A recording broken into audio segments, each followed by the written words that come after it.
Magandang araw mga kabugtaw. Ang pag-usapan natin ngayon ay weaponizing stupidity. Paano ginagawang sandata ang katangahan. Pwede pala yun, no? Gawin ang you make stupidity a weapon. Pwede, no? Ito ay reaction doon sa mga ginagawa ng mga Amerikano sa pamamagitan ng chihuahua nila dito sa Pilipinas, katulad ni Tonto Cariela na nagka-campus tour ngayon, at sa hearing na naganap sa Congress, lalo na yung sa mga vlogger, no? At saka siyempre yung hearing din sa Senado tungkol sa pagkidnap kay Pangulong Duterte, na mga sagot ng mga pisot doon at saka yung mga cabinet secretary doon ay kala nila siguro tanga mga Pilipino that Filipinos cannot see through them. Pero pag-usapan natin itong weaponizing stupidity. This is also inspired by one of my favorite theologian, si Dietrich Bonhoeffer. Isa siyang German or, or Orthodox theologian na nabuhay noong 1906 to 1945. Kaya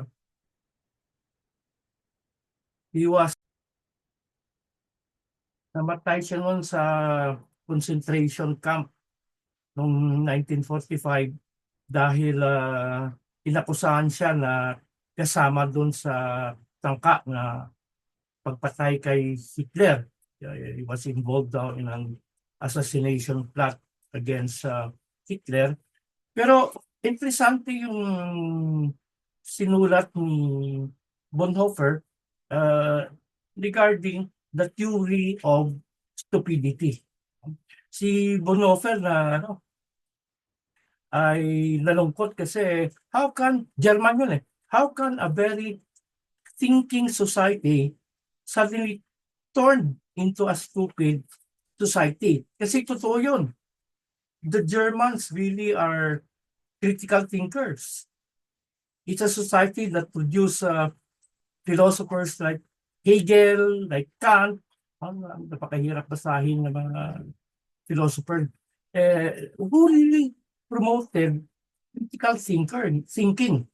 A society that produced a Beethoven, a society that produced a lot of poets, a lot of philosophers, suddenly turned stupid by believing in the propaganda of the Nazi, no? The superior Aryan race, no? Kaya pinagpapatay yung mga inferior races like the Jews, uh, the Gypsies, the people with disability. No? Nalungkot si Bonhoeffer. Kasi alam mo, totoo yan. Ang mga Germans talaga mas hindi ng pag-isip katulad ng mga Grego. In fact, they said, if you tell a joke to a Frenchman, you have not finished the joke yet. A Frenchman would already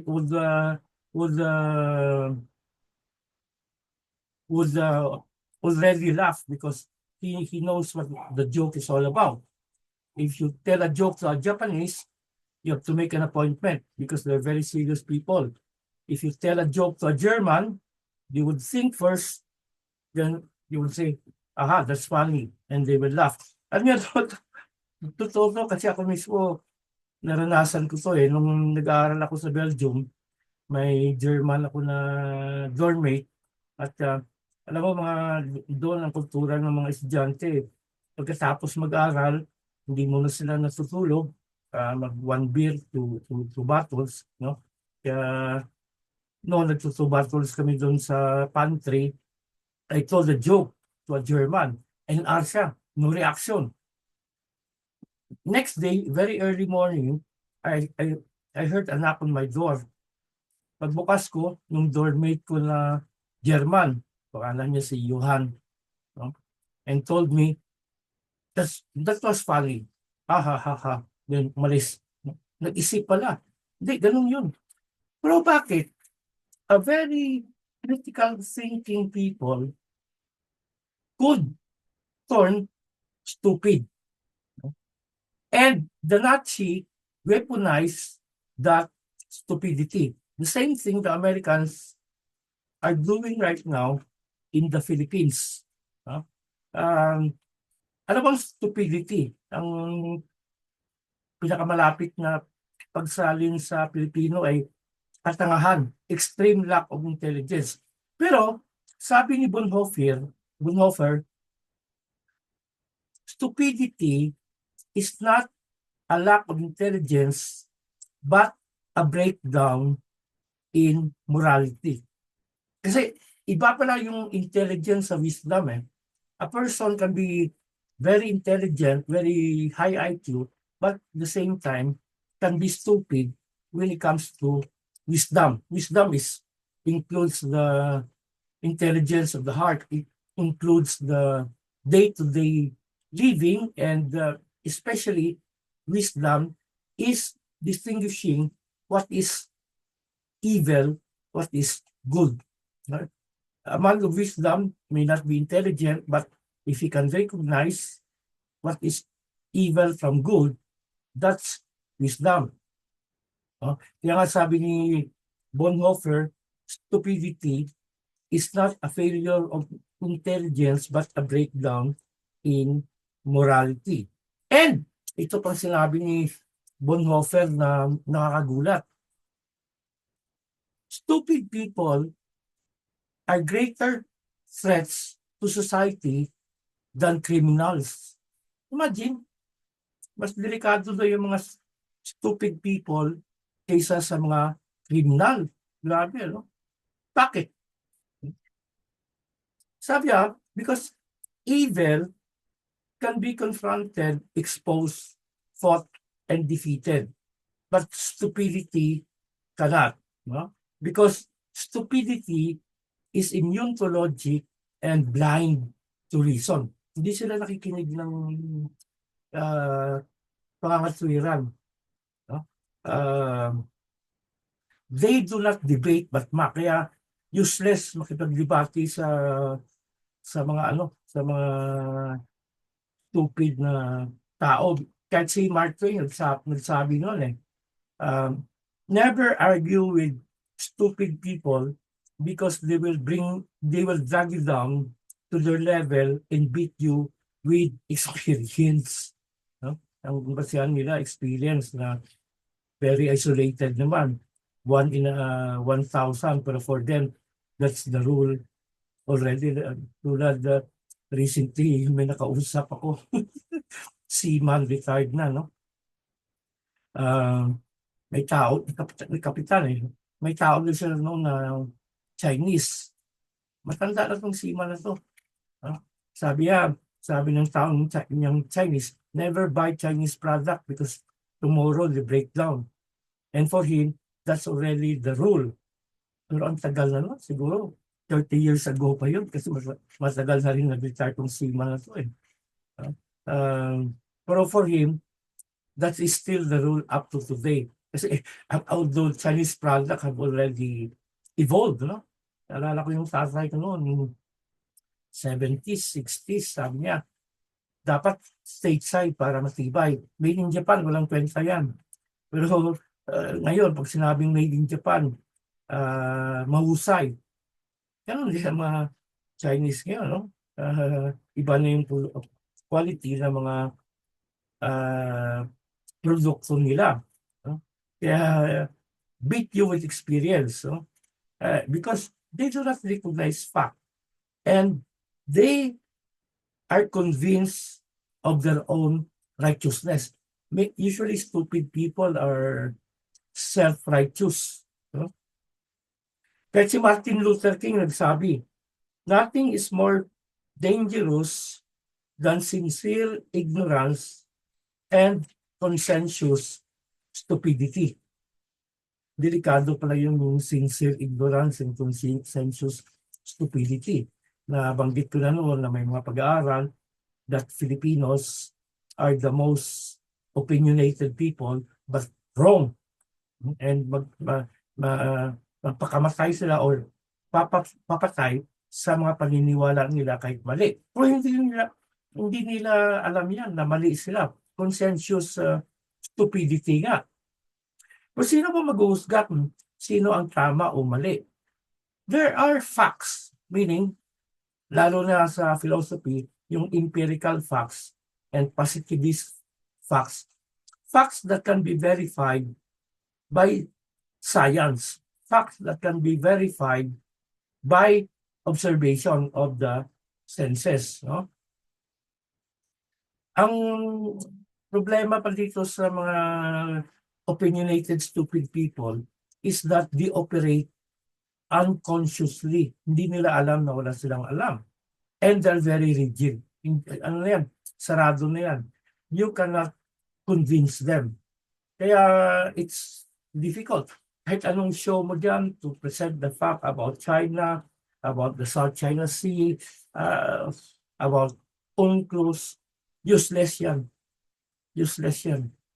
Because they are convinced of what they believe is true. No? Because they already surrendered their ability to think, and they already stopped thinking, hindi nag-iisip. No? And they're convinced that they are in the right side of history.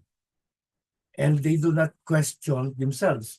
Yung nakaraan nating bugtaw, yung low IQ versus bias. No? Sabi ko, we have to constantly question our belief, our paradigm. Kahit ako, ini-question ko rin yung mga paniniwala ko eh. No? Okay, so paano ba ano ba mga signs? Paano natin maiiwasan ito? Kasi kahit tayo mismo, minsan, we fall into this trap of stupidity also. Sabi ni Bonhoeffer, kanyang theory of stupidity, stupidity is a socio-psychological problem. It is a societal problem pala ito, itong stupidity. No? They thrive in groups of unthinking followers. So yan. No? Yung mga tinatawag nating fanatics o itong tinawag ni Nietzsche na herd mentality. Nakita ko yan nung pandemic, lahat kasi yun eh. Grabe, daming natakot. Ito, recently, si Brownie. Maganda na yung Nolcom pag inatake ng China ang Taiwan. Paano magagawin ng China yun? At sila Professor Jeffrey Sachs ay nagsasabi, no way, hindi mangyayari yun. It's an artificial fear created by the Americans. No? Pero ito yung herd mentality na daming natakot, daming nagpanik. No? Si George Orwell sa kanyang Big Brother, no? They brainwash people, the authority, political, or religious, no? Brainwash people. And lalo na dito sa Pilipinas because Filipinos are very religious. Kaya sabi ko nga noon, one of the reasons why Filipinos are not critical thinkers because Filipinos are very religious. Because religion discourages critical thinking. Gusto nila, yes, Father, yes, Pastor. Because religion is also used as an ideology to control, dominate people. The bottom line is power and money. No? Usually sa mga uncritical thinker, they're very fond of sloganeering and catchphrases tulad ng West Philippine Sea, ating to. Paliwanag ko na, there's no such thing as a West Philippine Sea and nobody owns the sea because the sea is the common heritage of mankind. 16th century doctrine pa yan that is still observed up to today. Pero atin to, ay mga Pilipino, Cinderella complex eh. Binubuli yung China. Inagaw ng China ang karagatan natin. Kaya, kaya yun mga sloganeering and catchphrases. Or sa hearing sa Congress, fake news. No? Si Attorney Trixie ata yun, tinanong sila, what is your definition of fake news? Hindi nga sila nakasagot. You know? So yan, sloganeering. No? Duterte, criminal. No? 30,000 ang pinatay. Noong lumabas sa Hague, 43. Tapos marami pa atang namatay doon sa Mindiola massacre noong panahon ni Cory, no? Okay. How not to be stupid? Because stupidity is a mental enslavement. Of course, question everything. Always ask question to scrutinize. Beware of groupthink or herd mentality. People conforming without thinking and dissent is always seen as dangerous. If you have a different opinion, different perspective, delikado. Tulad ng ginagawa ng gobyerno ngayon, kung di ka sang-ayon sa mga naratibo nila, delikado ka, kakasuhan ka. No? Ginagawa na ng NBI yan. Try to recognize signs of manipulation. No? Isang sign dyan ay making very complex problem into a very simple one, like the problem of international law, laws of the sea, the problem with South China Sea. They are oversimplifying it. Ating to, inagaw ng China. Hindi naman gano'n. Or yung mga ginagawa ni ngayon, ni Trump. No? Make America great again. How? Tariff? Wala, magbububi lang yan. No? Resist the comfort of easy answers. Usually, mga manipulators, they have easy answers for everything, even in very, very complicated situation or complex issues. No? Binibigyan ng napakadaling sagot na atin to or fake news kayo. No?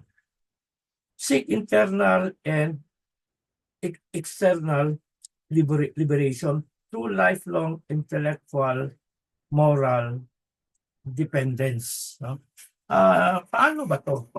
Paano ba to? 2,000 years ago, so mahigit 2,000 taon nakaraan, si Socrates, isang sinaunang Gregong pilosopo, ay tinaguriang na pinakamatalinong tao sa Athens. Bakit? Kasi siya lang ang may alam na wala siyang alam. Kasi lahat nagmamarunong, lahat matalino. Dahil si Socrates ay alam niya na wala siyang alam, siya ang tinaguriang pinakamatalino. Because he always questions everything. At ito pa, siguro kung may nakikinig dito ng mga vloggers, pakinggan nyo to. O mga political educators. Kasi sabi ko nga kanina, kahit anong yaw-yaw nyo dyan, kahit anong mura nyo dyan, kahit anong paliwanag nyo dyan, no? Ng UNCLOS, ng international, wala yan. No? Una sa lahat, kay palutin yan. No? Kaya nga si Sasurgando Sasot, isa sa mga pinaka-effective na vloggers na alam ko kasi her language and her delivery is very down to earth. Very simple. At ito pa, kasi mga stupid people, mahilig yan sa bardagulan eh. Si Sas nakikipag-bardagulan din pero may laman. Parang si Socrates. Kasi si Socrates, hindi niya sasabihin sa iyo na wala kang alam, na stupido ka. Kundi, we will launch a series of answer and question hanggang ikaw mismo makita mo o mapagtanto mo na wala kang alam. Socrates will simply create an environment for you to realize your ignorance or your stupidity. No? So series of question and answer. Ito yung tinatawag na mai-idiotic method ni Socrates.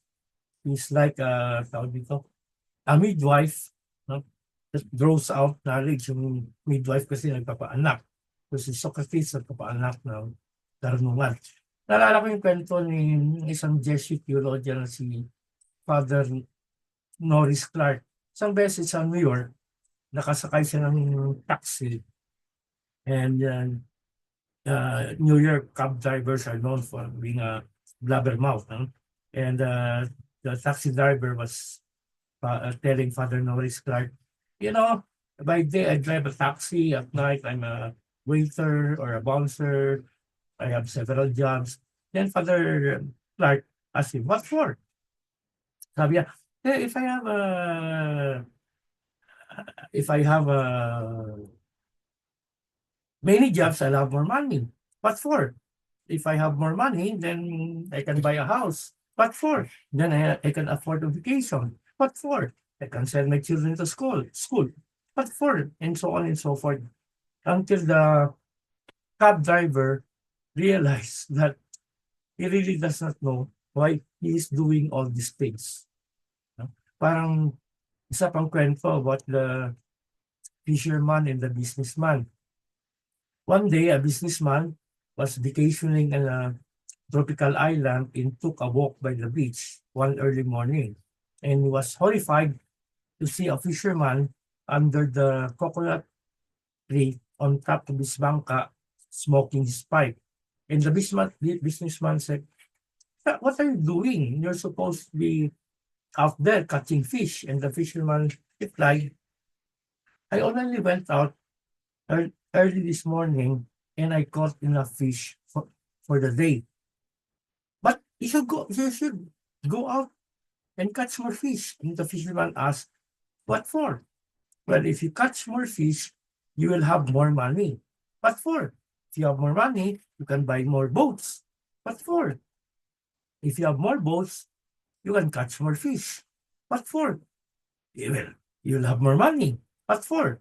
Then if you have more money, you can have your own fishing fleet, you can have your own ice plant, you can have your own fish processing plant. What for? Then you'll have more money. What for? Then you can enjoy life. And the fisherman said, what? Smoking his pipe on top of a bangka under a coconut tree, said, what do you think I'm doing right now? I'm enjoying life. So that's an example. Because Socrates will never tell you that you are stupid, that you are ignorant. Instead, engage you in a series of question and answer until you yourself will realize that you are ignorant. So mga vloggers dyan, kahit anong mura, yun yan, walang mangyayari dyan. Because sabi ko nga, stupid does not recognize logic and facts. Sarado yun. Pero hindi hopeless. Kasi isa nga sa paraan dyan ay yung Socratic method.